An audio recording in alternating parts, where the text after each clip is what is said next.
supernatural. And let's start here with Mars Neto, who probably won't show up anywhere else in any other game. There won't be any more adaptations, except for his character in the Winchesters, which may God rest its soul, or maybe not even God, because the series is pretty bad. And in the supernatural universe, he would be an entity walking among mortals, in the form of a guy named Jimmy, who pretends to be a war veteran in a psychiatric hospital. But actually, he's a war deity who's looking for people, soldiers, to help him face the arrival of the Akridas. They would be an interdimensional species in the universe of the series. Well, in this search by Mars Neto for the perfect soldier, he ends up killing several war veterans, and he gets to John Winchester. And he sees a very good opportunity in John, because John would be a soldier who also has hunter training. And to train, test, and shape John, Mars Neto starts turning the whole hospital into a Vietnam War battlefield, what John had been through, and now he would have to relive all the traumas he experienced. And even the god there has a certain empathy and respect for John, because he even ends up healing John a few times so that he can continue the fight.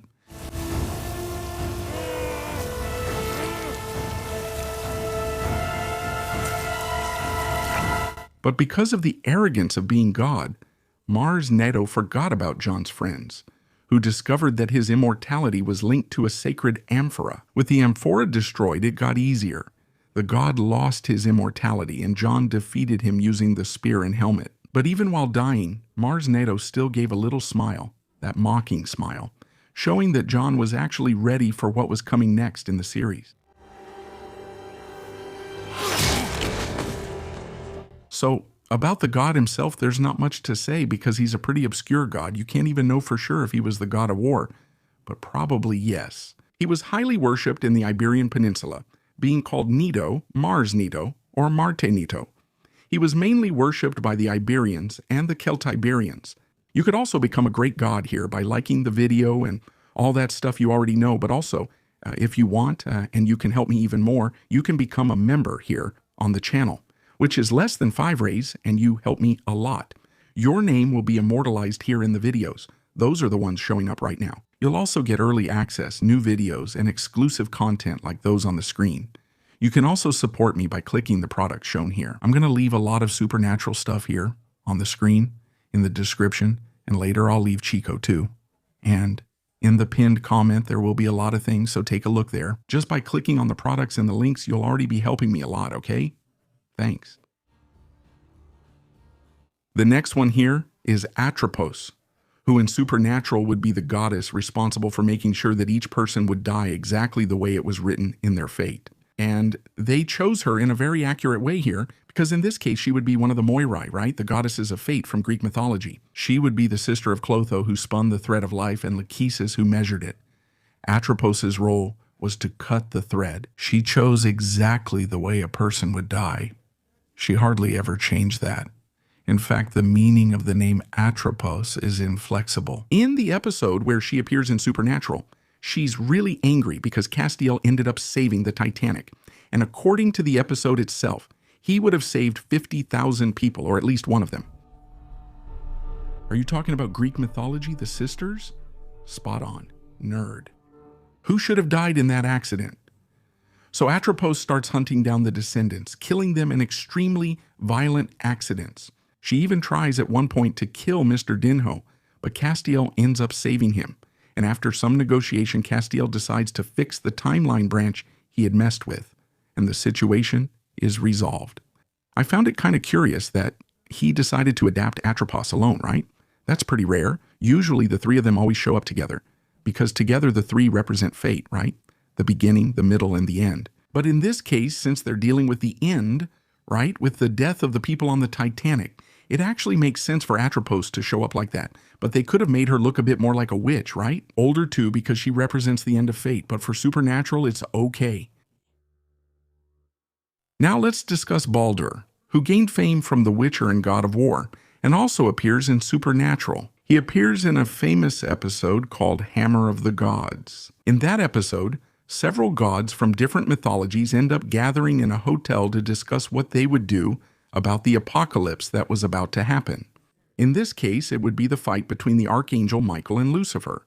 Among these gods, we had Baldur, And of course, since it's supernatural, he appears as a guy in a suit. But his personality, even though it's barely explored, right?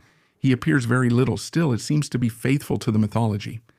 I know we've had our differences in the past, but it's time to forget all that and think about the future. Because in the case of the mythology, it's different from God of War, where Baldur is a bastard. In the mythology, he's a kind god. Actually, he's the best of the gods and extremely handsome too. Although this actor here isn't exactly extremely handsome, right? But it's okay. In this meeting of the gods, Baldur suggests forming an alliance to stand against the archangel Michael and Lucifer. And maybe that way, they can stop the apocalypse and save everyone. But that's all there is to it, because then Lucifer shows up and kills everyone. And Baldur is one of the first to die, if not the very first. Much like in Norse mythology, where Baldur's death by Loki and Hodur triggers Ragnarok and Fimbulwinter, the same event occurs in Supernatural. As soon as Baldur dies, the apocalypse kind of starts escalating and moving faster. No one gives me the right. I take it. And Artemis also appears here, right? The goddess of the hunt, the moon, and all that.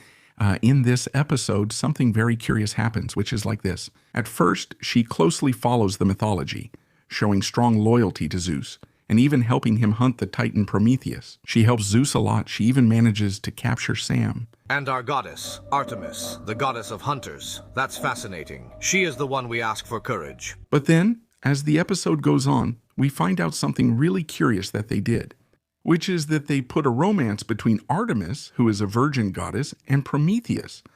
I have no idea where they got that from. Yeah, he loved you. He told us. You're lying. All right then, sure. Pay A, the one we never wanted.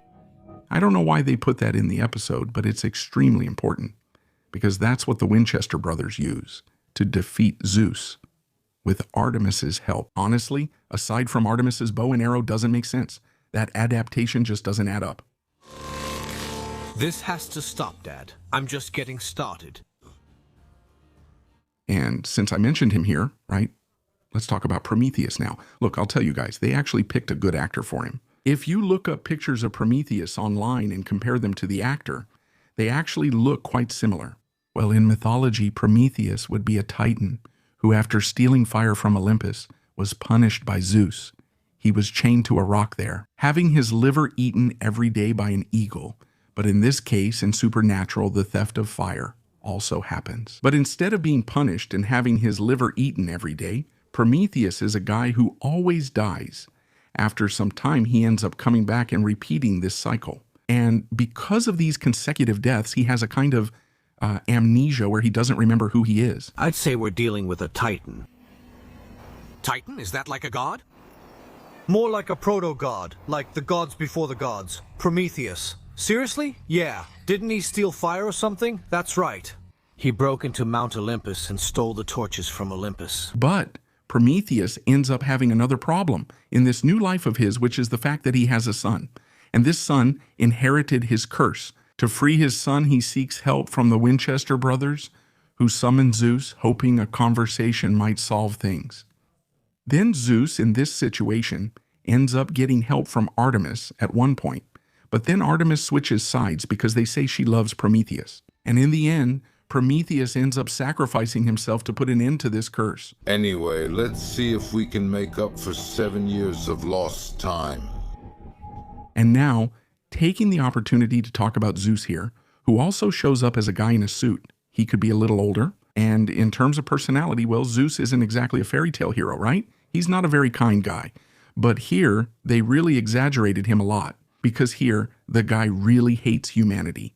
And he hates Prometheus exactly because he brought fire to humanity. And in a way, he gave them autonomy, right? Not just them, us.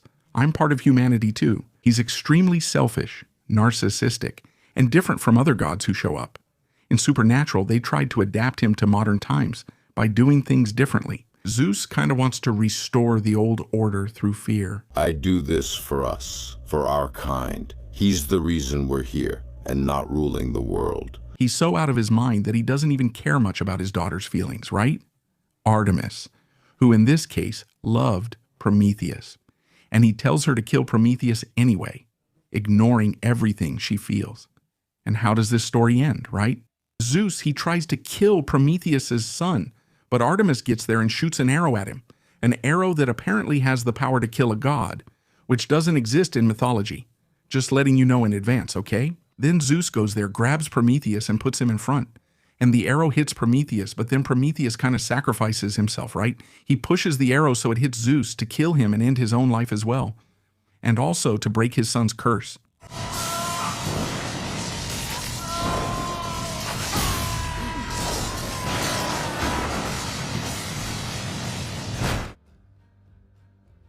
Well, the Amazons in the supernatural universe are portrayed as a tribe of warriors. They descend from a lineage connected to the goddess Harmonia. In Greek mythology, actually, the Amazons are portrayed as daughters of the god Ares and the nymph Harmonia. In this case, the goddess Harmonia herself would be the daughter of Ares and Aphrodite, but it works like a strictly female secret society, which is maintained through an accelerated and ritualistic biological cycle. And to continue their species, they seduce men and get pregnant by them. But the pregnancy and the baby's growth there are really accelerated, turning a baby into a teenager ready for combat in just a few days. Interestingly, it really reminds me of the Akamiabas. They would be kind of like the Brazilian Amazons, right? Who also only got involved with men for reproduction, and then never saw them again. Their story becomes more personal there. When Jin ends up getting involved with a young woman named Lydia, the result of this encounter is the birth of a girl named Ima, who reaches maturity almost instantly. The ritual there for this child to become an Amazon is that she has to track down and kill her biological father. So Ima had to track down and kill Jin, and she almost succeeds at that. But then Sen arrives and kills her quite easily. So this whole thing about hunting and killing the father didn't really exist. But there were some tribes of warrior women. The Sarmatians, for example, who would have, some connection with the Amazons, where a woman couldn't get married until she killed an enemy in battle. And the Amazons in the series also had this weird thing with their eyes. Their eyes would turn kind of red. That was really strange. Now let's discuss Fenrir from Supernatural, which is like unbelievable because Fenrir is a gigantic wolf from Norse mythology, son of Loki, who is destined to kill Odin at Ragnarok, right? Then the guys from Supernatural go and make Fenrir really weird. Kind of a werewolf, but not really a werewolf. Check out the scene where he appears. What to say? It's really, really ugly. This Fenrir is horrible, but the story involving him in the series, just to explain to you guys, is this. Gabriel, the Archangel Gabriel from the series, kind of has a rivalry with Loki because Fenrir and his brothers supposedly helped Archangel Gabriel fake his own death and hide. But then they ended up selling him to the demon Asmodeus. Then later Gabriel starts hunting them down, and that leads to that ridiculous scene of Archangel Gabriel fighting Fenrir in the Ark. Gabriel contra o Fenrir na mão. Well, speaking of Fenrir, right, why not talk about Odin, who also appears in the episode Hammer of the Gods?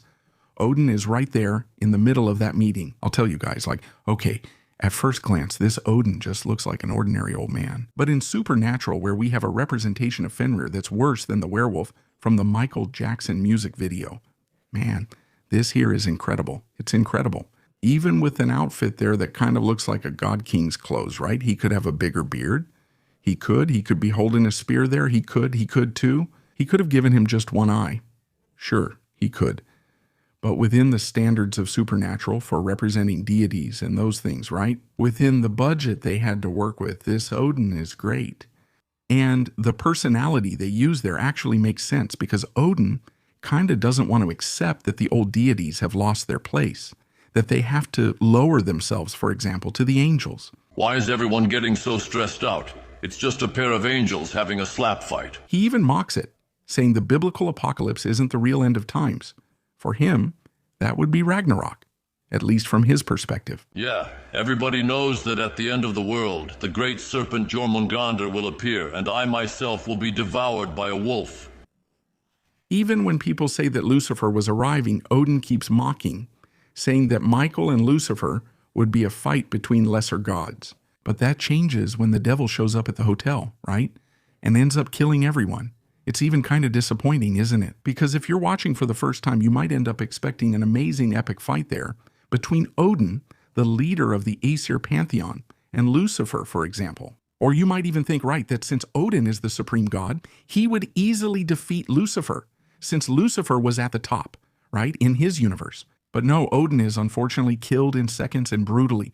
You notice there that in the power scale in Supernatural, demons are above the gods from older mythologies, right? And now moving on to Loki. In Supernatural, we actually have 3 Lokis. If I remember correctly, the first time Loki appears, at least in the dubbed version, he's not called Loki, he's called the Trickster. He keeps making the Winchesters repeat the same day over and over again. And in that episode, he already looks like Gabriel. Then after that, we have an episode where the Winchesters kind of enter a TV universe where they go through several different shows, sitcom shows, medical shows. Then they find out that the one causing all of this was Loki. They discover it was actually the Archangel Gabriel disguising himself to avoid a family fight. Then, much later, in the same episode where Fenrir dies, we end up discovering the real Loki. Did Loki sell Gabriel to Asmodeus? Because he thought that since the Archangel was on Earth, he attracted Lucifer to Earth. And that ended up causing the gathering of gods, which led to Lucifer's presence there, which ended up causing Odin's death. It's kind of curious, isn't it? Loki caring about Odin's death, right? Especially because in this case in Ragnarok, he leads the giants against the Aesir gods. And that ends up resulting in Odin's own death. Anyway, Loki ends up being killed by the Archangel Gabriel. And I have to say, I really like the 3 Lokis that appeared in the series. He's really creative with his tricks, like making the Winchesters relive the same moment several times. Even Gabriel is cool, right? Creating that universe of TV shows. And this actor who plays Gabriel in Loki, he really has such a perfect trickster look. I can totally see Loki in him. Leave your thoughts in the comments. Who's your favorite god from Supernatural? Were the portrayals good or bad? Comment below, leave a like, enjoy it, and share it. See you next time.